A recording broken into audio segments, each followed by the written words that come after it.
यानंतर एक महत्त्वाची बातमी पुण्यातून। पुणे झेडपी निवडणुकीमध्ये अनेक दिग्गज इच्छुक आहेत। इंदापूर पंचायत समितीचे माजी सभापती विलास वाघमोडे इच्छुक आहेत। अजित पवार गटाचे शशिकांत तरंगे हे वडापुरीतून इच्छुक आहेत। तर मदनवाडीचे सरपंच सारिका बंडकर या देखील भिगवणमधून इच्छुक असल्याचं कळतंय। त्यामुळे आता पुणे जिल्हा परिषद निवडणुकीमध्ये अनेक दिग्गज इच्छुक असल्याची माहिती मिळते। इंदापूर पंचायत समितीचे माजी सभापती विलास वाघमोडे तर अजित पवार गटाचे शशिकांत तरंगे हे इच्छुक आहेत। इतकंच नाही तर मदनवाडीच्या सरपंच सारिका बंडकर या देखील भिगवणमधून इच्छुक असल्याची माहिती मिळते।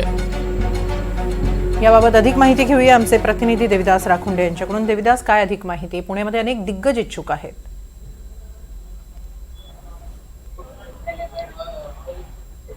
सागर, आपण बघतोय की जिल्हा परिषद आणि पंचायत समितीची आरक्षण सोडत जी नुकतीच काल पार पडली आणि त्यानंतर खरं तर काहींचा हिरामोड झालेला पाहायला मिळतो, तर काहींना अचानक लॉटरी लागल्याचं चित्र पुण्याच्या इंदापूर तालुक्यात पाहायला मिळते, बारामतीत पाहायला मिळते, दौंडमध्ये पाहायला मिळते। तेच चित्र पुरंदरमध्ये देखील आहे। एकूणच परिस्थिती बघितली तर गेल्या 3-4 वर्षापासून या जिल्हा परिषदेच्या निवडणुका आणि पंचायत समितीच्या निवडणुका रखडल्या गेल्या होत्या। मात्र गेल्या 6 महिन्यापासून जसं निवडणुकीचं वारं वाहू लागलं तसं अनेक जण अचानक मैदानात उतरले आणि अनेकांनी जनसंपर्क वाढवला।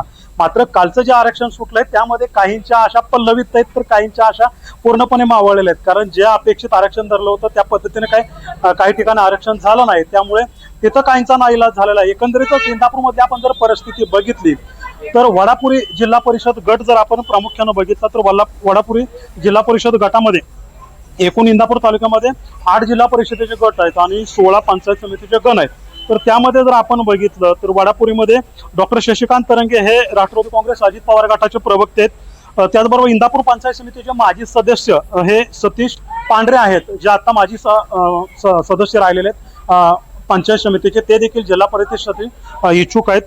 दुसरं जर बघितलं तर सरडेवाडी गावचे माजी सरपंच सीताराम जानकर असतील किंवा शहा गावचे विद्यमान सरपंच दिलीप वामनराव पाटील असतील, माजी सरपंच विष्णू बाबूराव पाटील असतील, असे अनेक चेहरे या वडापुरी जिल्हा परिषद गटामधून इच्छुक आहेत। कारण हा गट जो आहे तो सर्वसाधारण झालेला आहे। त्याच्या शेजारी जर आपण बघितलं तर काठी जिल्हा परिषद गट आहे, तो देखील सर्वसाधारण झालेला आहे। आणि काठी जिल्हा परिषद गटामध्ये शरद पवार गटाकडून विलासराव वाघमोडे जे निराबमा सहकारी साखर कारखान्याचे माजी उपाध्यक्ष आहेत, शिवाय इंदापूर पंचायत समितीचे ते 2 वेळा सभापती राहिलेले आहेत, ते शरद पवार गटाकडून जिल्हा परिषदसाठी इच्छुक आहेत।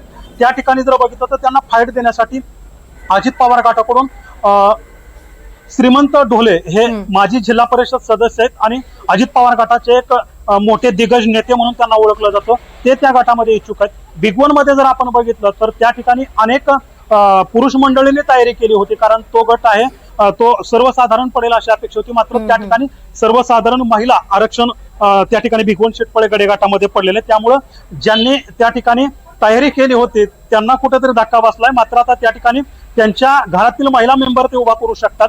त्यामुळं मदनवाडी गावच्या माजी सरपंच आपण बघितलं तर सारिका हनुमंत बंडकर, म्हणजे हनुमंत बंडकर हे जिल्हा परिषदेचे सदस्य राहिलेले आहेत, त्यांच्या पत्नी त्या गावच्या सरपंच राहिलेल्या आहेत, त्या माजी सरपंच आहेत आणि त्या देखील त्या ठिकाणी इच्छुक आहेत। याचबरोबर पराग जाधव जे कर्मयोगी कारखान्याचे संचालक आहेत, त्यांच्या घरातला उमेदवार देखील त्या ठिकाणी मैदानात असू शकतो। नक्कीच देविदास, त्यामुळे कुठेतरी आता पुणे जिल्हा परिषदेमध्ये इच्छुकांची भाऊ गर्दी आपल्याला पाहायला मिळते।